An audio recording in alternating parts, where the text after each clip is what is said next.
இந்த ஆண்டின் முதல் கூட்டத்தொடர் என்பதால் துணைநிலை ஆளுநர் உரை நிகழ்த்தினார். இதற்காக சட்டப்பேரவை வளாகத்திற்கு வந்த துணைநிலை ஆளுநர் சி.பி. ராதாகிருஷ்ணனை சட்டப்பேரவைத் தலைவர் ஏம்பலம் செல்வம் பூங்குத்து கொடுத்தும் சட்டப்பேரவை காவலர்கள் மரியாதை அளித்தும் வரவேற்றனர். தொடர்ந்து சட்டப்பேரவையில் துணைநிலை ஆளுநர் சி.பி. ராதாகிருஷ்ணன் ஆற்றிய உரையில், புதுச்சேரியில் ஏழை எளிய மக்களின் நலன்களுக்காக தேவையான நிதியை வழங்குவதை இந்த அரசு உறுதிப்படுத்தியுள்ளது. நிதியை பொறுத்தவரை 2023-24 ஆண்டின் மொத்த ஒதுக்கீடான 12,250 கோடியில் 11,464 கோடி, அதாவது 93.58 விழுக்காடு செலவு செய்துள்ளதாக தெரிவித்தார். புதுச்சேரியில் வழங்கப்படும் சான்றிதழ்களின் உயர் பாதுகாப்பு, வெளிப்படைத்தன்மை, நம்பகத்தன்மை ஆகியவைகளை உறுதிப்படுத்தும் வகையில் திருமண சான்று பட்டா மற்றும் குடும்ப உணவு பங்கீட்டு அட்டை போன்ற சேவைகளை சோதனை அடிப்படையில் வழங்குவதற்காக பிளாக் செயின் தொழில்நுட்பம் அறிமுகப்படுத்தப்பட்டுள்ளது என தெரிவித்தார். அரசு உயர்நிலைப் பள்ளிகள் மற்றும் மேல்நிலைப் பள்ளிகள் அனைத்தும் 6ஆம் வகுப்பிலிருந்து 12ஆம் வகுப்பு வரை CBSE பாடத்திட்டம் மாற்றப்பட்டுள்ளது என குறிப்பிட்டார். 2,63,068 அதுவும் நடப்பு விலை உயர்ந்துள்ளது. இது 7.61 விழுக்காடு வளர்ச்சியை காட்டுகிறது. பிரதேசத்தை A3 மாநிலங்களுக்கிடையே முதலிடத்தில் வரிசைப்படுத்தியுள்ளது என்பதை பகிர்வதில் நான் மகிழ்வடைகின்றேன். இந்த திட்டத்தில் வர வேண்டிய சந்தா தொகையுடன் சேர்த்து புதுச்சேரி அரசை செலுத்தி வருகிறது என்பதை தருணத்தில் குறிப்பிடுவது பொருத்தமானதாக இருக்கும்.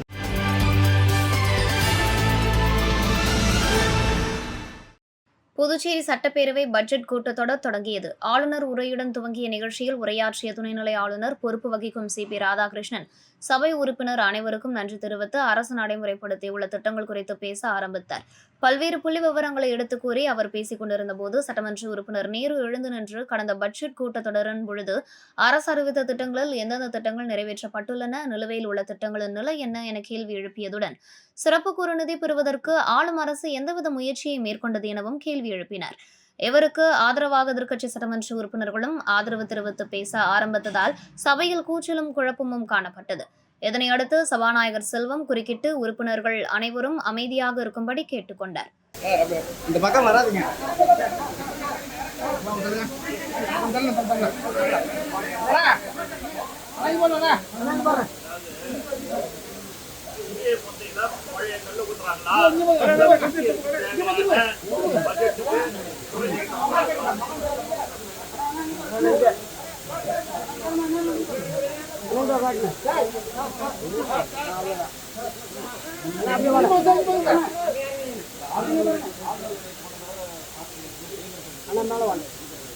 என்ன உங்களுக்கு தெரியாதா?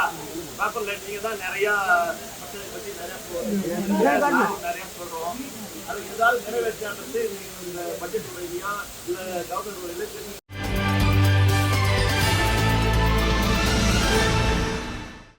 புதுச்சேரி 15வது சட்டப்பேரவையின் பேரவைக் கூட்டம் தொடங்கியது. இதனைத் தொடர்ந்து சட்டப்பேரவையில் துணைநிலை ஆளுநர் உரையாற்ற தொடங்கிய போது மக்கள் நலன் சார்ந்த திட்டங்கள் குறித்து விவாதிக்க வேண்டும் என காங்கிரஸ் உறுப்பினர்கள் பேசினர். அப்பொழுது குறுக்கிட்ட ஆளுநர் தான் உரையாற்றிய பிறகு உறுப்பினர்கள் தங்கள் கருத்தை தெரிவிக்கலாம் என தெரிவித்தார். எனினும் மத்திய அரசு புதுச்சேரிக்கு சிறப்பு நிதி ஒதுக்காததை கண்டித்தும் கடந்த பட்ஜெட்டில் அறிவித்த திட்டங்களை நிறைவேற்றாதது, துறைமுகம் விரிவாக்கம், விமான நிலைய விரிவாக்கம், நியாய விலை கடைகளை திறக்காதது, மின்துறை தனியார் மயம் உள்ளிட்ட பல்வேறு மக்கள் பிரச்சினைகளுக்காக ஆளுநர் உரையை கண்டித்து திமுக சட்டமன்ற உறுப்பினர்கள் நாஞ்சிம், அனிபால் கெனடி, செந்தில்குமார், சம்பத், நாகதியாகராஜன், காங்கிரஸ் சட்டமன்ற உறுப்பினர்கள் வைத்தியநாதன், ரமேஷ் பரம்பத் உள்ளிட்ட இந்தியா கூட்டணி கட்சி சட்டமன்ற உறுப்பினர்கள் வெளிநடப்பு செய்தனர். ஆனா இப்ப பாத்தீங்கன்னா 3 வருஷமா ஒவ்வொரு வருஷமும் அதே அளவு கூட கொடுக்கறது இல்லை. இப்ப கொடுத்துக்கிற பட்ஜெட் பாத்தீங்கன்னா 300 கோடி சென்ற பட்ஜெட்டை விட கம்மியா கொடுத்துருக்காங்க. அப்ப இதுல இருந்து அவங்களுடைய நோக்கம் அந்த கூட்டணி கட்சியா இருந்தாலும் அவங்க எதிர்கட்சியா தான் பாதிக்கிறாங்கன்றத இதுல தெளிவா அவங்க தெரியப்படுத்திருக்கிறாங்க. அதே மாதிரி எல்லா அதிகாரியுமே புதுச்சேரிக்கு அனுப்பும் போது ஒரு IAS அதிகாரி எல்லாரையுமே அவங்க சொல்லி அனுப்புவதே இந்த அரசுக்கு கெட்ட பேர் ஏற்படுத்தணும், அவப்பேர் ஏற்படுத்தணும்ன்ற நோக்கத்திலே அவங்க அதிகாரிகளை அனுப்புறாங்க. இந்த பட்ஜெட்டை பொறுத்த வரைக்கும் இது எதிர்கட்சி மாநிலம் மாதிரி தான் அவங்க ட்ரீட் பண்ணிருக்கிறாங்க. அதனால இந்த பட்ஜெட்டை நாங்க புறக்கணிச்சு வெள்ளெடுப்பு பண்ணிட்டோம். கண்டிப்பா இது இந்த அரசு நிச்சயமா ஒரு திறமில்லாத அரசா தான் இப்போதைக்கு தென்பட்டு கொண்டிருக்கிறது. கண்டிப்பா இதுக்கு மக்கள் பதிலளிப்பார்கள்.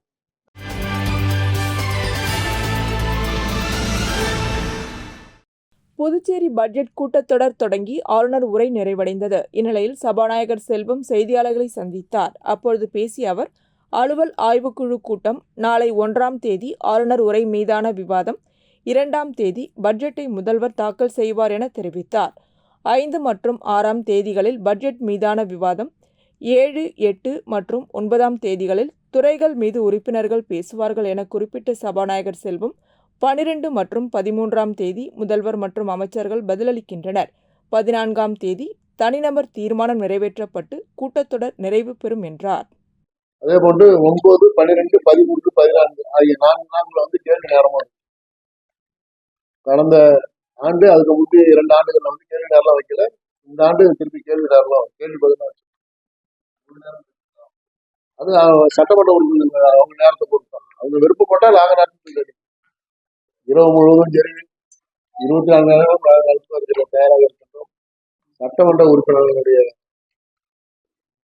மனநிலையை பொறுத்து அந்த தினங்கள் நாளைக்கு விவாதம் பதில் சொல்லிடுவோம். ஆளுநர் நாளைக்கு இருக்கும். அவர் பட்ஜெட் உரை மீது நாளைக்கு ஈவினிங் நாளைக்கு முடியலாம் தொடர்ந்து நடைபெறும்.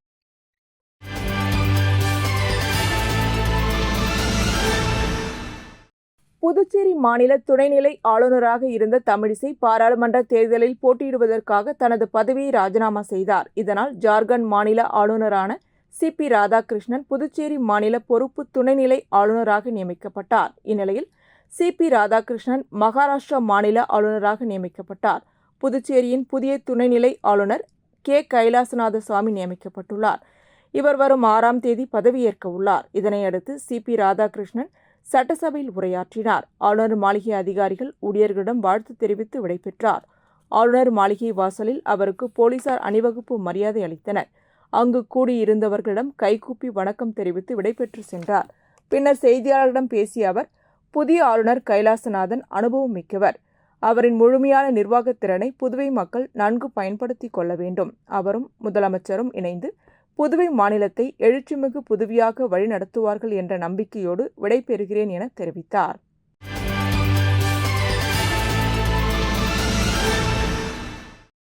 அரியாங்குப்பம் தொகுதிக்குட்பட்ட முருங்கப்பாக்கம் பகுதியில் வசிக்கும் மக்கள் தேங்காய் திட்டு செல்வதற்கு பல நேரங்களில் போக்குவரத்து நெரிசலில் சிக்கி காலதாமதம் ஆவதால் அப்பகுதி மக்கள் கேட்டரிங் காலேஜ் சாலை வழியாக தேங்காய் திட்டு பகுதிக்கு செல்வதற்கு புதியதாக பாலம் அமைத்து சாலை வசதி ஏற்படுத்தி தர வேண்டும் என அப்பகுதி பொதுமக்கள் சட்டமன்ற உறுப்பினரிடம் கோரிக்கை மனு அளித்திருந்தனர். அதன் அடிப்படையில் சட்டமன்ற உறுப்பினர் பாஸ்கர் என்கின்ற தட்சிணாமூர்த்தி அதிகாரிகளுடன் அப்பகுதிகளுக்கு சென்று சாலை வசதி அமைப்பது குறித்து ஆய்வு மேற்கொண்டார்.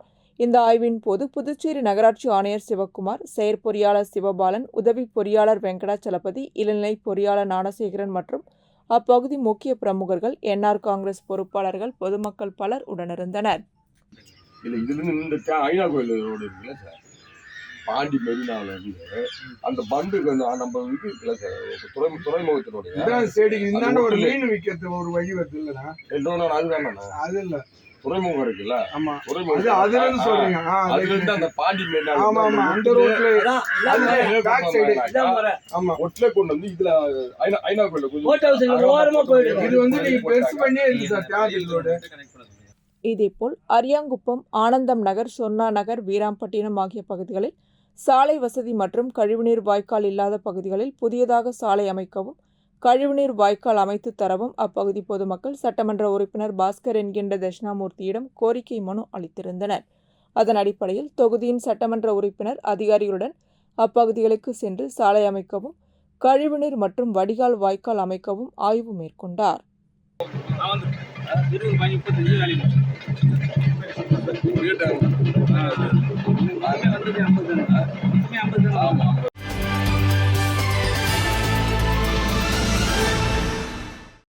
மக்கள் உரிமை கூட்டமைப்பு சார்பில் காமராஜர் சாலையிலிருந்து ஊர்வலமாக சென்று தலைமை செயலகத்தில் முற்றுகை போராட்டம் நடைபெற்றது. இதில் கலந்து கொண்ட 70க்கும் மேற்பட்டோரை போலீசார் கைது செய்தனர்.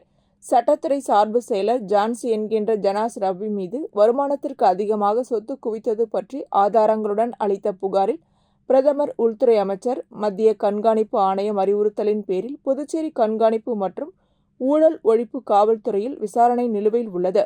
இதுகுறித்து தலைமை கண்காணிப்பு அதிகாரியான தலைமை செயலருக்கு புகார் அளித்தும் எந்தவித நடவடிக்கையும் இல்லை. இதனை கண்டித்து தலைமை செயலகத்தில் முற்றுகை போராட்டம் நடைபெற்றது. சார்பு செயலராக ஜான்சி என்பவர் இருக்கிறார். இவர் ஊழல் முறைகேடு செய்து வருமானத்திற்கு அதிகமாக சொத்து சேர்த்துள்ளார். குறிப்பாக புதுச்சேரி ரயில் நிலையத்திற்கு எதிரே உள்ள ஒரு ஓட்டல், அந்த இட மதிப்பே 5 கோடி ரூபாய் மதிப்பு, அதன் மேல் கட்டடம் கட்டப்பட்டிருக்கிறது. இந்த ஓட்டல் மட்டுமில்லாமல் புதுச்சேரியிலே பல்வேறு இடங்களில் வீட்டுமனை பட்டாக்கள் அவர் பெயரில் வாங்கியிருக்கிறார். ஒரு அரசு அதிகாரி சொத்து வாங்க வேண்டும் என்று சொன்னால், விற்க வேண்டும் என்று சொன்னால் சம்பந்தப்பட்ட துறைக்கு தகவல் தெரிவிக்க வேண்டும், அனுமதி பெற வேண்டும். ஆனால் இவர் சட்டத்துறைக்கு தகவலும் தெரிவிக்கவில்லை, அனுமதியும் பெறவில்லை. உடனடியாக பதவி நீக்க வேண்டும் என்று சொல்லி இன்றைக்கு மக்கள் உரிமை கூட்டமைப்பு மற்றும் பல்வேறு அமைப்புகள், பொதுநல அமைப்புகள் ஒன்று கூடி இன்றைக்கு தலைமைச் செயலகத்தை முற்றுகையிட்டு கைது செய்திருக்கிறார்கள். இனியும் இந்த அரசாங்கம் நடவடிக்கை எடுக்கவில்லை என்று சொன்னால் தொடர்ந்து எங்கள் போராட்டம் தொடரும்.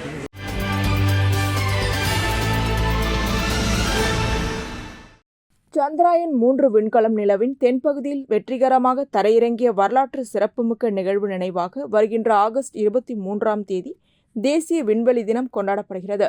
இந்த தினத்தின் கருப்பொருள் இந்தியாவின் விண்வெளி வரலாறு சந்திரனை தொடுவதால் உயிர்களை தொடுவது என்பதாகும். இது பற்றிய மீனவர்கள், மீன்வளத்துறை அதிகாரிகளுக்கான கருத்து பட்டறை நிகழ்வு தேங்காய்த்திட்டு மீன்பிடி துறைமுக வளாகத்தில் அமைந்துள்ள மீன்வளத்துறை இயக்குநர் அலுவலகத்தில் நடைபெற்றது. இதில் இந்திய விண்வெளி ஆராய்ச்சி நிறுவனம், இந்திய மீன்வள கடல்சார் பொருளியல் பயிற்சி நிறுவனம் மற்றும் சென்னை புதுச்சேரி மீன்வளம் மற்றும் மீன்வளத்துறையால் இணைந்து நடத்தப்பட்டது.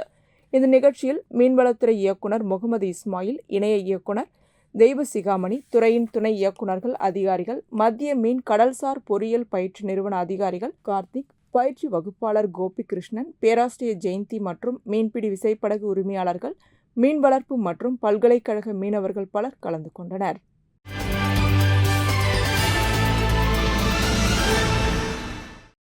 முத்தியால்பேட்டை தொகுதி காங்கிரஸ் பொறுப்பாளர் ஈரம் ராஜேந்திரன் பிறந்த நாளை முத்தியால்பேட்டையில் அவரது குடும்பத்தார்கள் மற்றும் தொண்டர்கள் மத்தியில் கொண்டாடினார். காங்கிரஸ் கட்சியின் முன்னாள் முதலமைச்சர் நாராயணசாமி, பாராளுமன்ற உறுப்பினர் வைத்திலிங்கம், சட்டமன்ற உறுப்பினர் நேரு, முன்னாள் காங்கிரஸ் தலைவர் சுப்பிரமணியம், முன்னாள் அமைச்சர் கந்தசாமி, முன்னாள் சட்டமன்ற உறுப்பினர் அனந்தராமன், துணைத் தலைவர் தேவதாஸ், இளைஞர் காங்கிரஸ் தலைவர் ஆனந்தபாபு, நடராஜன் உள்ளிட்ட கட்சி நிர்வாகிகள் மற்றும் தொகுதி மக்கள் வாழ்த்துக்களை தெரிவித்தனர்.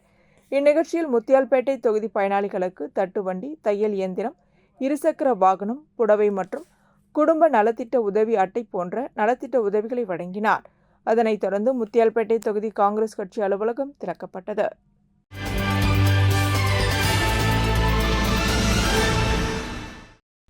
INTUC தொழிற்சங்கம் சார்பில் மாநிலம் முழுவதும் பல்வேறு இடங்களில் நலத்திட்ட உதவி வழங்கி வருகின்றனர். அதன் ஒரு பகுதியாக INTUC மாநில தலைவர் பாலாஜி பிறந்தநாளை ஒட்டி புதுச்சேரி கடற்கரை சிறு வியாபாரிகள் சங்கம் சார்பாக நேரு சிலை அருகே வியாபார கௌரவ தலைவர் விஜயகுணாலன், தலைவர் ஏழுமலை ஆகியோரின் தலைமையில் வாழ்த்து தெரிவிக்கப்பட்டது.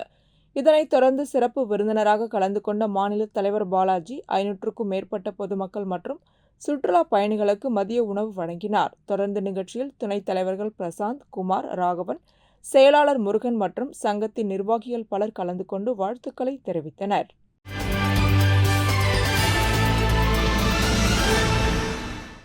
இந்தியாவில் கல்வி மறுமலர்ச்சி மாநாட்டு விழாவில் ஆக்ஸ்பா பல்கலைக்கழகத்தின் கல்விக்கான மறுமலர்ச்சி நிகழ்வு சென்னையில் அறம் செய்ய விரும்ப அறக்கட்டளை மற்றும் நீதியின் குரல் இணைந்து கௌரவ டாக்டர் பட்டம் வழங்கும் விழா நடைபெற்றது.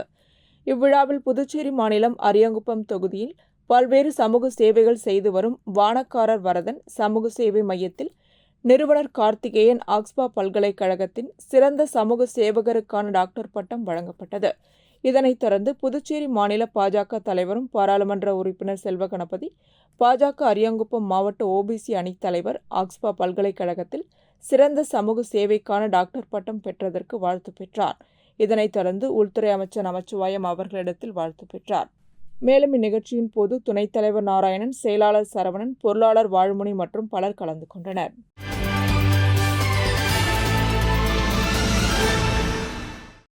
புதுச்சேரி உள்ளாட்சித்துறை சார்பில் கிரீன் வாரியர் அமைப்பு இணைந்து நடத்திய தூய்மை பணியாளருக்கான இலவச மருத்துவ சிகிச்சை முகாம் கருமாம்பேட்டில் நடைபெற்றது. இதில் பாண்டிச்சேரி மற்றும் உழவர்கரை நகராட்சிகளில் திடக்கழிவு மேலாண்மை பணியில் மேற்கொண்டு வரும் கிரீன் வாரியர் பணியாளர்களுக்கு பரிசோதனை முகாம் நடைபெற்றது.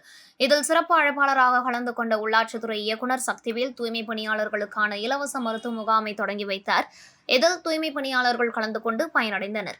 ஈஸ்ட் மருத்துவமனையின் மருத்துவ குழுவினர் கலந்து கொண்டு பணியாளர்களுக்கு பரிசோதனை மேற்கொண்டனர். இதில் சர்க்கரை நோய், இரத்த அழுத்தம் உள்ளிட்ட பல்வேறு பரிசோதனைகள் மேற்கொள்ளப்பட்டது. நிகழ்ச்சிக்கான ஏற்பாட்டினை கிரீன் வாரியர் தலைவர் விக்னேஷ், துணைத் தலைவர் ஜெகதீஷ் ஆகியோர் தலைமையில் ஊழியர்கள் செய்திருந்தனர்.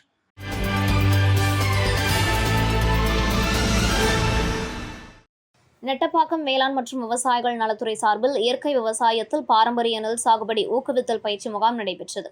கரையாம்புத்தூர் உழவர் உதவியகம் அலுவலகத்தில் நடந்த முகாமிற்கு பாகர்கோட்டு துணை வேளாண் இயக்குநர் குமரவேலு தலைமை தாங்கினார். வேளாண் அலுவலர் புவனேஸ்வரி வரவேற்றார். காமராஜர் வேளாண் அறிவியல் நிலையம் முதல்வர் விஜயகுமார் நெல் சாகுபடியில் ரசாய மருந்துகள் பயன்படுத்தாமல் பாரம்பரிய முறையில் நெல் சாகுபடி செய்வது குறித்து விவசாயிகளுக்கு விளக்கினார். முகாமில் சீரக சம்பா, மாப்பிளை சம்பா, கருங்குவலி, வெள்ளப்பொன்னி உள்ளிட்ட 10க்கும் மேற்பட்ட பாரம்பரிய நெல் விதைகள் விவசாயிகளின் பார்வைக்கு வைக்கப்பட்டது. இதில் கரையாம்புத்தூர், சின்ன கரையாம்புத்தூர், மணமேடு, கடுவன்னூர், பனையடிக்குப்பம் கிராமங்களிலிருந்து விவசாயிகள் கலந்து கொண்டு பயனடைந்தனர். ஏற்பாடுகளை உதவி வேளாண் அலுவலர் கங்காதுரை செய்திருந்தார். ஆத்மா திட்ட மேலாளர் பக்தவத்சலம் நன்றி கூறினார்.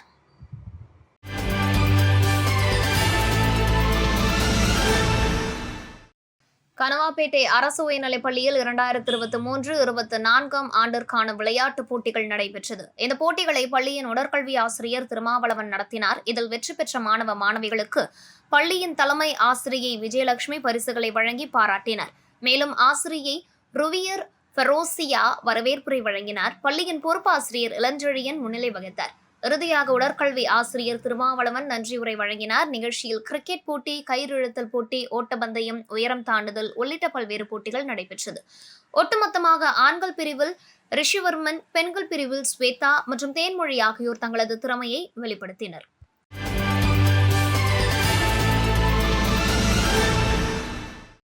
தானாம்பாளையம் அருள்மிகு ஸ்ரீ புட்லாயம்மன் ஆலயத்தில் சுவாமி வீதி உலா நடைபெற்றது. முன்னதாக மங்கள இசையுடன் தொடங்கிய நிகழ்ச்சியில் அம்மனுக்கு அபிஷேகம், ஆராதனைகள் செய்து குளக்கரைக்கு சென்று கரகம் அலங்கரித்து வீதி உலா வந்து சாகை வார்த்தல் நிகழ்ச்சியும் அன்னதானம் நிகழ்ச்சியும் நடைபெற்று சடல் உற்சவம் மற்றும் கும்பம் கொட்டுதல் நிகழ்ச்சி நடைபெற்றது. அம்மனுக்கு பட்டாபிஷேகம் செய்து மின் விளக்குகளால் அலங்கரிக்கப்பட்ட வாகனத்தில் அம்மன் வீதி உலா நடைபெற்றது. இதில் சிறப்பு அழைப்பாளர்களாக சபாநாயகர் ஏம்பலம் செல்வம், முன்னாள் அரசு கொறடா அனந்தராமன் ஆகியோர் கலந்து கொண்டு சாமி தரிசனம் செய்து சாமி வீதி உலாவை தொடங்கி வைத்தனர். இதற்கான ஏற்பாடுகளை பொதுமக்கள், உபயதாரர்கள் செய்திருந்தனர்.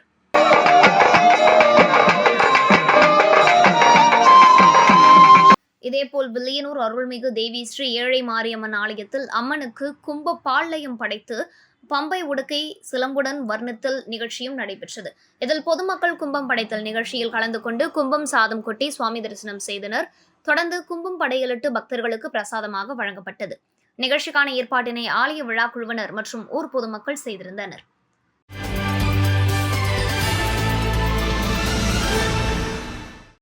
மாகூர் கொம்மின் கந்தன்பேட் அருள்மிகு ஸ்ரீ முத்தாலம்மன் ஆலய 25ஆம் ஆண்டு ஆடி உற்சவம் மற்றும் 10ஆம் ஆண்டு சடல் திருவிழா நடைபெற்றது. முன்னதாக மங்கள இசையுடன் தொடங்கிய நிகழ்ச்சியில் ஸ்ரீ மகா கணபதி ஹோமம், அம்மனுக்கு மகா அபிஷேகம், காப்பு கட்டுதல் நிகழ்ச்சியுடன் தீபாராதனை காண்பிக்கப்பட்டு ஏரிக்கரையிலிருந்து கரகம் எடுத்து வந்து அம்மனுக்கு அபிஷேகம், ஆராதனை செய்து கொடியேற்றி சாகை வார்த்தல் மற்றும் ஊரணி பொங்கல் நிகழ்ச்சியும் நடைபெற்றது. இதில் சிறப்பு அழைப்பாளராக துணை சபாநாயகர் ராஜவேலு, சட்டமன்ற உறுப்பினர் லட்சுமிகாந்தன், முன்னாள் அமைச்சர் கந்தசாமி ஆகியோர் கலந்து கொண்டு சுவாமி தரிசனம் செய்தனர். மேலும் நிகழ்ச்சியில் பெண்கள் பொங்கல் வைத்து அம்மனை வழிபட்டு தங்களது நேர்த்திக்கடனை நிறைவேற்றினர். இதற்கான ஏற்பாடுகளை கந்தன்பேட் பஞ்சாயத்தார்கள், கிராமவாசிகள் செய்திருந்தனர்.